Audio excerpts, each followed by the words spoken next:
I do have a feeling that right after this arc, Hydaelyn and Zodiac won't be around anymore. For us to do anything, we had to be Imperial soldiers, and not for infiltration. Though, that's just my imagination running wild, and most likely won't happen. Just the thought to see Emmett again, and possibly meeting the real Hythlodaeus, makes my mind go crazy. Hiya, Mia Harpy here, and as you can see, I made myself a VTuber model. I figured that people would rather see someone talking than just listening to a disembodied voice. This is a huge first for me, so I don't know how well this will turn out. But yeah, before, I talked about what stuff could possibly happen for post-Endwalker, because I thought it was an interesting idea to talk about something no one would possibly talk about before the release of Endwalker. Only to find out that some of the things I thought of ended up happening in 6.0. I was extremely shocked over the whole Imperial soldier thing, and extremely happy to see Emmett and Hythlodaeus in the past and present. I was right about Hydaelyn and Zodiac being gone, though I think a lot of people pretty much expected something like that. Well, now that a lot of us are finished with the MSQ, including myself, I think this topic from a past episode needs to get an update. So, before touching on these somewhat predictions, I felt the need to have to talk about something first that will lead onto why I thought of them. The Scions disbanding. Yeah, I was surprised about this, but honestly it's actually very understandable why the story went this way. If anything, I originally thought that our character would pretty much separate himself from the Scions, so he can start being a normal adventurer again and go exploring new lands. Of course, by helping those who needed it the most. Though when it came down to it, there's actually no need for the Scions to actually exist anymore. At least technically speaking.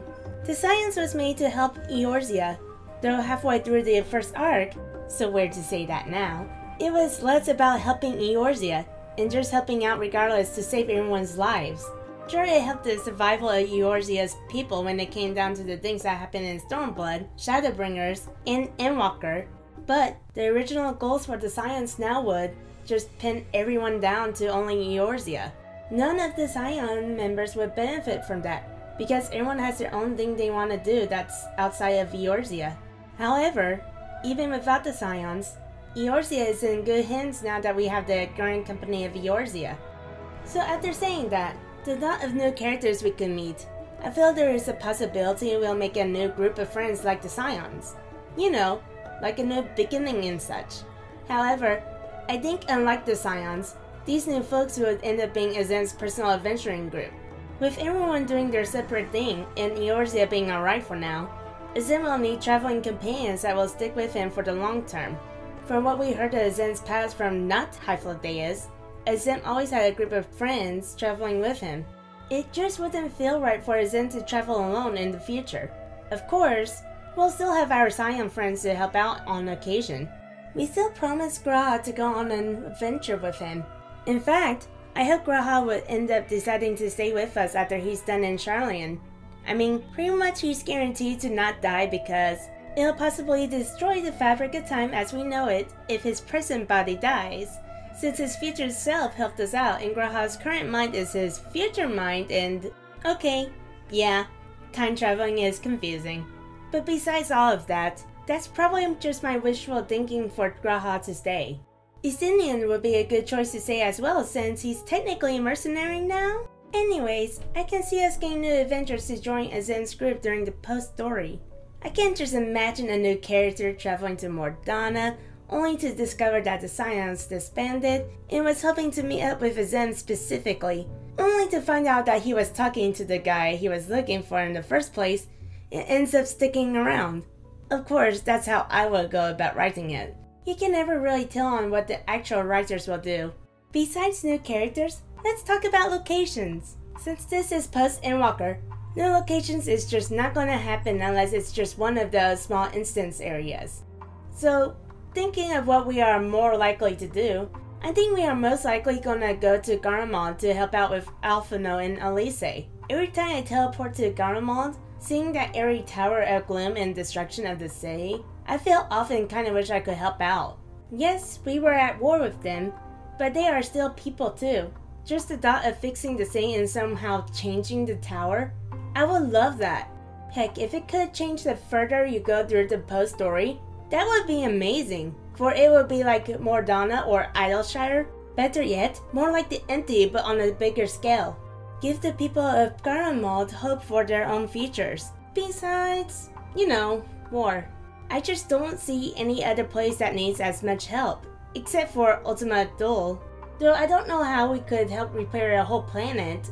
I mean, just looking down in mid-flight, you can pretty much see the world's core, or at least looks like it could be a core. I'm sure we are bound to travel to other locations during post-story besides Garlemald, but I just don't see what we could possibly do in, say, Daphne, the Moon, and Labyrinthos that would require Azim's help. Like Elpis is a possibility, but that is more time traveling to the past involved, and I don't think the story will really focus entirely on that. Especially after Emmett himself talked to us about traveling and seeing locations we have not yet visited. I do think it's possible for them to add more locations for the past, like Elpis, in future expansions. But for now, we are already getting stuff that deals with the past with the Pandemonium raids.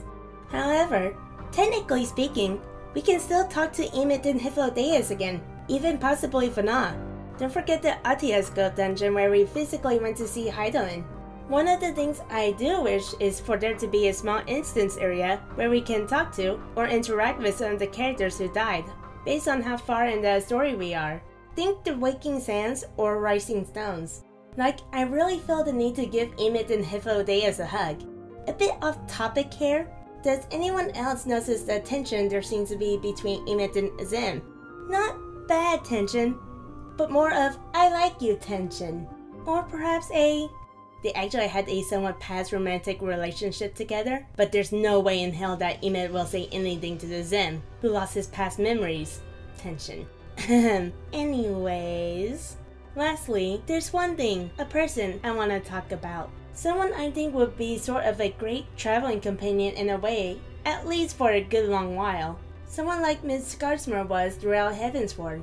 And I'm sure you could possibly guess who I am thinking of. Meteon. I think she'd like to watch Azim's experiences and emotions through his journey. It was Azim who, in a way, convinced Meteon that there is happiness in living.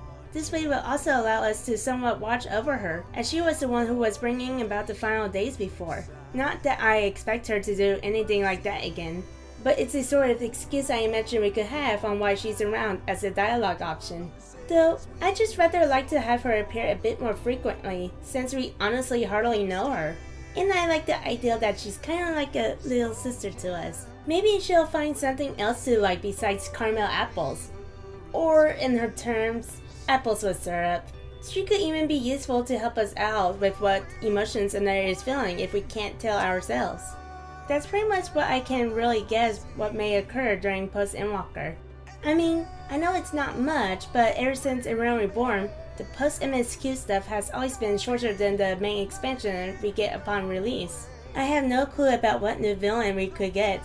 It literally could be anything, or anyone at this point. Someone from one of the locations we've never been to, or from one of Idris's reflections, or from another planet.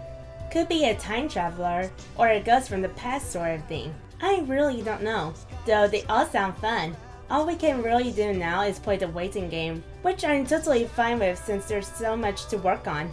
Well, if you guys enjoyed the video, please leave a like and comment, otherwise I can't tell if you guys actually liked the video or not. I hope you guys also like the VTuber model I made. I spent a good while working on it and I had to learn from scratch. Well, anyways, I hope you guys have a great day, and see ya!